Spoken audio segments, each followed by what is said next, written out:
ठाण्यात नालेसफाईसाठी रोबोनं कसली कंबर, 385 किलोमीटर नाल्यांची होणार सफाई.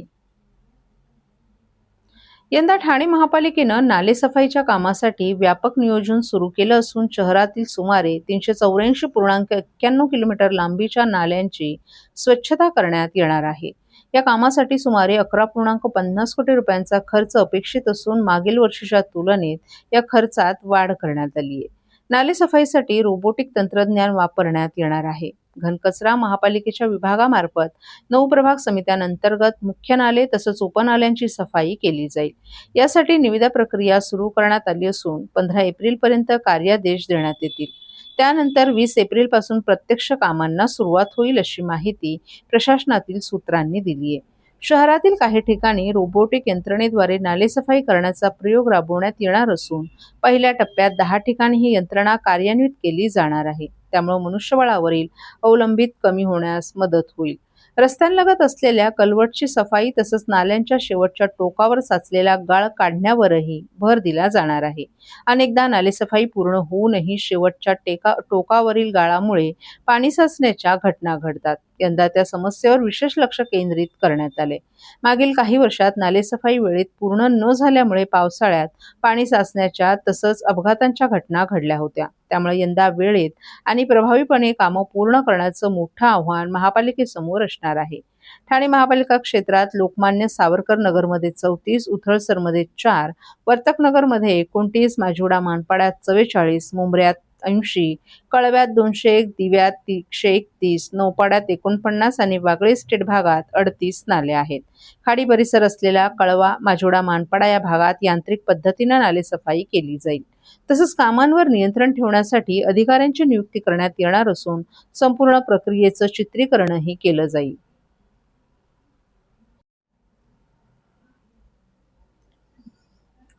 CSR निधीतून ठाणे महानगरपालिकेस प्राप्त झालेल्या 2 अत्याधुनिक कार्डियाक रुग्णवाहिकांचं लोकार्पण. ठाणे महानगरपालिकेच्या आरोग्य विभागास फर्स्ट क्रेडिट सर्व्हिसेस आणि इनरव्हील डिस्ट्रिक्ट यांच्या CSR निधीतून 2 अत्याधुनिक कार्डियाक रुग्णवाहिका प्रदान करण्यात आल्यात. या रुग्णवाहिकांचं लोकार्पण आज खासदार नरेश मस्के यांच्या हस्ते महापौर शर्मिला पिंपळोळकर आणि उपमहापौर कृष्णा पाटील यांच्या उपस्थितीत पार पडलं. हा कार्यक्रम आज ठाणे महानगरपालिकेच्या नरेंद्र बळाळ सभागृहात आयोजित करण्यात आला होता. या कार्यक्रमास उपायुक्त जी गोदेपुरे, मुख्य वैद्यकीय आरोग्य अधिकारी डॉक्टर प्रसाद पाटील, माता बालसंगोपन अधिकारी वर्षा ससाणे, इनरव्हील क्लब 314 डिस्ट्रिक्टच्या अध्यक्षा Lakshmi Singh, project manager doctor Chhaya Bhadkamkar, सदस्य सुनीता जैन आदीही उपस्थित होते. खासदार नरेश मस्के यांनी महापौर असताना या प्रकल्पासाठी पुढाकार घेतला होता. त्यांच्या प्रयत्नातून आणि विविध संस्थांच्या सहकार्यानं या 2 रुग्णवाहिका महानगरपालिकेला उपलब्ध करून देण्यात आल्या. या 2 कार्डियाक रुग्णवाहिकांचा फायदा निश्चितच आरोग्य विभागाला होणार असून अत्याधुनिक सुविधांनी युक्त अशा या रुग्णवाहिका असून रोटरी क्लब, इनरव्हील क्लब यांनी कोविड काळातही ठाणे महापालिकेस चांगल्या प्रकारे सहकार्य केलं असल्याचं नमूद करत खासदारांनी Inner Wheel club 314 first credit services यांचेही आभार मानले. या रुग्णवाहिका हृदयविकारांच्या रुग्णांसाठी अत्याधुनिक वैद्यकीय सुविधांनी सुसज्ज असून रुग्णालयात पोहोचण्यापूर्वीच तात्काळ उपचार देण्यास सक्षम असून या रुग्णवाहिकांमुळे रुग्णांचे प्राण वाचवण्यास या रुग्णवाहिका अत्यंत उपयुक्त ठरणार असल्याचं महापौर शर्मिला पिंपळोळकर यांनी नमूद केलं. या कार्यक्रमाचं प्रास्ताविक मुख्य वैद्यकीय अधिकारी डॉक्टर प्रसाद पाटील यांनी केलं. अद्ययावत सुविधांचा आरोग्य विभाग जे आहे ते सध्या आज ठाणे महानगरपालिकेच्या सेवेत इनरव्हील क्लब डिस्ट्रिक्ट 314 यांच्या वतीने 2 अद्ययावत अशा कार्डियाक रुग्णवाहिका त्यांच्या CSR फंडातून आज महानगरपालिकेच्या आरोग्य खात्याला उपलब्ध करून दिलेल्या आहेत. मी ठाणेकर जनतेतर्फे इनरव्हील क्लब डिस्ट्रिक्ट 314 आणि त्यांचे सर्व दाते यांचे आभार मानतो. अद्ययावत अशा कार्डियाक रुग्णवाहिकांची ठाणे महानगरपालिकेला गरज आहे. ठाणे महानगरपालिकेची आरोग्य सेवा सक्षम आहे, परंतु इनरव्हील क्लब तर्फे ज्या 2 गाड्या उपलब्ध करून दिलेल्या आहेत त्या गाड्यांमध्ये अगदी छोटा बच्चू असेल आणि तोही त्यालाही गरज वाटेल, गरज लागेल अशी योग्य अशी टेक्निकल यंत्रणा ही सुद्धा त्या रुग्णवाहिकांमध्ये उपलब्ध करून दिलेली आहे आणि आजपासून त्या ठाणे महानगरपालिकेच्या सेवेमध्ये रुजू झालेल्या आहेत. असे अनेक लोक आहेत की ठाणे महानगरपालिकेला मदत करत असतात. ही मंडळी जेव्हा माझ्या संपर्कात आली, त्यांची काही कामं घेऊन आली, त्यावेळी मी ठाणे महानगरपालिकेच्या आरोग्य विभागाला मदत करण्याची त्यांना विनंती केली आणि या 2 अद्ययावत रुग्णवाहिका आज ठाणे महापालिकेकरता उपलब्ध झालेल्या आहेत. ठाणे महानगरपालिका आणि ठाणेकर जनतेतर्फे मी त्यांचे आभार मानतो. सर्व नागरिकांना आवाहन करण्यात येत आहे की सध्या डासांमार्फत पसरणाऱ्या डेंग्यू या आजाराचा प्रसार रोखण्यासाठी प्रत्येकाने पुढील प्रमाणे कार्यवाही करावी. डेंग्यू आजार एडिस इजिप्ती हा डास चावल्याने होतो. या डासांची पैदास साचलेल्या किंवा साचवलेल्या स्वच्छ पाण्यामध्ये होते. 8 दिवसांपेक्षा जास्त दिवस पाणी उघडे व साचून राहिल्यास त्यात डास अंडी घालतात. अंड्यांच्या अळ्या तयार होऊन पुढे डास तयार होतात. यासाठी आपल्या घरातील पाणी साठे, उदाहरणार्थ बॅरल्स, पिंपे, टाक्या, हौद, रांजणे इत्यादी दर आठवड्याला रिकामे करून घासून पुसून कोरडे करून पुन्हा भरावे. 1 दिवस कोरडा दिवस म्हणून पाळावा. पाणी साठ्यांना घट्ट झाकणे बसवावीत किंवा जुनी साडी, चादर, धोतर यांनी बांधून झाकून ठेवावीत, म्हणजे डास त्यात जाऊन अंडी घालणार नाहीत. घराच्या गच्चीवर, आजूबाजूला, अंगणात कोठेही पाणी साचू देऊ नये. भंगार सामान उघड्यावर टाकू नये. उदाहरणार्थ टायर्स, प्लास्टिक सामान, कुंड्या, टाकाऊ वस्तू इत्यादी. अशा सामानात पावसाचे पाणी साठून त्यात डेंग्यूच्या डासांची पैदास होते. घरातील कूलर्स, फ्रीजच्या पाठीमागील ट्रे हे देखील वेळोवेळी कोरडे करावेत. लक्षात ठेवा, नुसत्या फवारणीने डास घनता कमी होत नाही, तर त्यासाठी डास पैदास ठिकाणे नष्ट करणे ही आपल्या सर्वांची जबाबदारी आहे. कोणताही ताप अंगावर न काढता जवळच्या शासकीय रुग्णालयात मोफत औषधोपचार घ्या. अशा प्रकारे नागरिकांनी सहकार्य केल्यास डेंग्यूचा प्रसार रोखणे सहज शक्य आहे.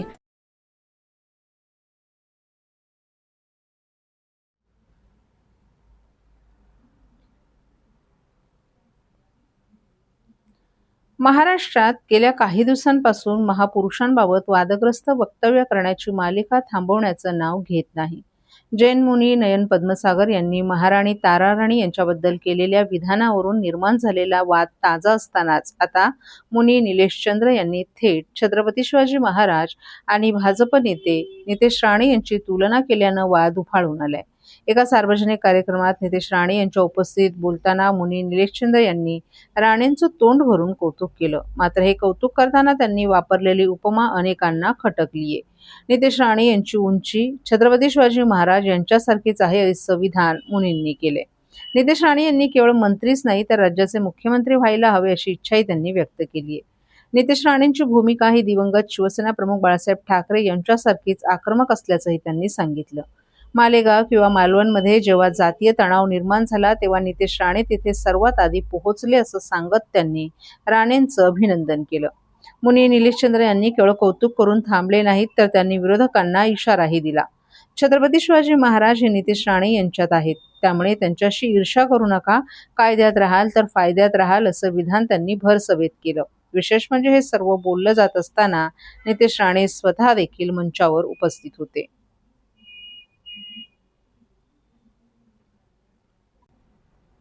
शिक्षणाचा प्रचार आणि प्रसार करण्यासाठी तसंच सर्वसामान्य घरातील मुलांना शिक्षणाच्या प्रवाहात आणण्यासाठी शासन विविध प्रयत्न करत असतानाच ठाण्यातील एका नामांकित शाळेनं अचानक फी वाढ केल्यानं पालक वर्ग आक्रमक झाल्याची घटना समोर आली आहे. शाळेतील विविध विभाग डिजिटल करण्याच्या नावाखाली ही फी वाढ करण्यात आल्याचं शाळा व्यवस्थापनानं पालकांना सांगितलं. मात्र या निर्णयामुळे सर्वसामान्य कुटुंबांवरील आर्थिक ताण वाढणार असल्यानं पालकांनी या विरोधात आक्रमक भूमिका घेतली आहे. एकीकडे शासन शिक्षणासाठी विविध उपक्रम राबवत असताना अशा प्रकारे अचानक फी वाढ करून विद्यार्थ्यांवर गदा आणण्याचं काम शाळा व्यवस्थापन करत असल्याचा आरोपही पालकांनी केलाय. या पार्श्वभूमीवर संतप्त पालकांनी आज ठाण्याचे आमदार संजय केळकर यांची भेट घेऊन आपली व्यथा मांडली. तसंच या संदर्भात आमदार संजय केळकर यांना निवेदनही देण्यात आलं. यावेळी आमदार संजय केळकर यांनी पालकांना शाळा व्यवस्थापनाशी चर्चा करून किंवा आवश्यक असल्यास शिक्षण मंत्र्याशी संवाद साधून या प्रश्नावर तोडगा काढण्यात येईल असं आश्वासन दिलंय. मंत्री संदर्भात बैठक घेतली अनेक शाळांच्या फीज वाढवण्यात आलेल्या आहेत, त्यामुळे मूळ कारण सांगण्यात आलेलं आहे. पालकांना विश्वासात घेतल्या नसलेली नाही, आता ही दुसरी शाळा आहे. 4 दिवसापूर्वी पण घोडबंदरच्या एका शाळेचे पालक माझ्याकडे आले होते. आज या ठिकाणी राबोडीमध्ये जी शाळा आहे सरस्वती स्कूल, यांची शेकडो पालकांनी आज माझी भेट घेतली आणि त्यांचं म्हणणं जे आहे ते न्याय्य आहे. CBSEच्या नावाखाली अशा पद्धतीने फी वाढ करणं, पालकांना योग्य पद्धतीने न ट्रीटमेंट देणं आणि प्रत्येक वेळेला ॲडमिशन फी घेणं, ज्युनियर KGला, पहिलीला, 5वीला आणि ती देखील हजारोच्या याच्यामध्ये, तर हे अन्यायकारक आहे. मी ताबडतोब शिक्षण खात्याशी संपर्क केला आहे. सोमवारी अधिकाऱ्यांची पण माझी भेट होईल. शिक्षण मंत्र्यांशी देखील बोलणं केलं जाईल आणि या संस्थेचे जे संस्था चालक आहेत ते देखील भेट घेऊन सांगणार आहे. तर याच्यामधनं पालकांच्या बाजूने त्यांना योग्य तो न्याय देण्यासाठी जे जे करायला लागेल ते निश्चितपणे मी करणार. सर, पण एकीकडे सरकार म्हणते की सगळ्यांना शिक्षण मिळालं पाहिजे, मात्र अशा प्रकारे फी वाढ करून पालकांच्या खिशाला ताण देणं कितपत योग्य आहे? नाही, त्याच्यामुळे वाजवी फी वाढ जी आहे ती पालक मान्यच करतात, परंतु प्रत्येक ठिकाणी अवाजवी फी वाढ करणं जिथे हे अन्यायकारक आहे आणि त्याच्यामुळे हे कुठेतरी थांबलं पाहिजे. शेवटी शिक्षणाच्या क्षेत्रामध्ये एक योग्य पद्धतीने फी वाढ, त्यांनाही खर्च आहे ते म्हणतात, तर ती योग्य पद्धतीने ती फी वाढ झाली पाहिजे. आवाच्या सव्वा फी वाढ होणं हे कोणालाही जमू शकत नाही, परवडू शकत नाही आणि निरनिराळ्या प्रकारे अमुक एक ठिकाणी तुम्ही गणवेश घेतला पाहिजे, अमुक एक ठिकाणी पुस्तकं घेतली पाहिजे, हे त्यांच्या दृष्टीने अन्यायकारक आहे आणि त्याच्यामुळे हे अन्याय दूर करण्याकरता जे करता येईल ते आम्ही ठामपणे निश्चितपणे करतो. ठाणे महापालिकेच्या 2 अत्याधुनिक अँब्युलन्सच्या उद्घाटनानंतर माध्यमांशी संवाद साधताना ठाण्याचे खासदार नरेश म्हस्के यांनी नवी मुंबईतील नेते गणेश नाईक यांच्यावर जोरदार टीका केली आहे. नाईक यांनी मुख्यमंत्री एकनाथ शिंदे यांच्यावर केलेल्या वक्तव्याबाबत प्रतिक्रिया विचारली असता म्हस्के यांनी उपरोधिक टोला लगावला. नवी मुंबईत कोणाची प्रकृती बिघडली असेल तर आम्ही अँब्युलन्स पाठवून देऊ. तसंच ठाण्याच्या शिवसेनेच्या इतिहासानं यापूर्वीही नाईकांचा पराभव केलाय हे त्यांनी विसरू नये असा इशाराही नरेश म्हस्के यांनी दिलाय.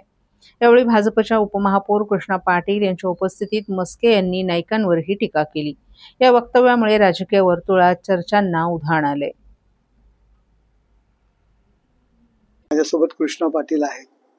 ठाणे महानगरपालिकेचा कार्यक्रम आहे, त्याच्यामुळे मी त्यांच्या बाबतीत काही बोलणं कृष्णा पाटील बरोबर असताना योग्य नाहीये.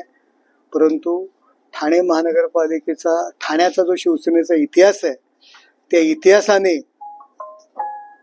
नायकांचा पराभव केलेला आहे हे सुद्धा त्यांनी विसरू नये. चला, म्हणतोय की प्रकृती अचानक कधी कधी बिघडते आणि नवी मुंबईमध्ये कदाचित व्यवस्था नसेल तर त्या रुग्णवाहिका आम्ही नक्कीच त्यांच्याकरता पाठवून देऊ. नायकांचं असं देखील म्हणणं आहे की ठाणे जिल्ह्यात शिवसेनेचा इतिहास जसं सांगितलं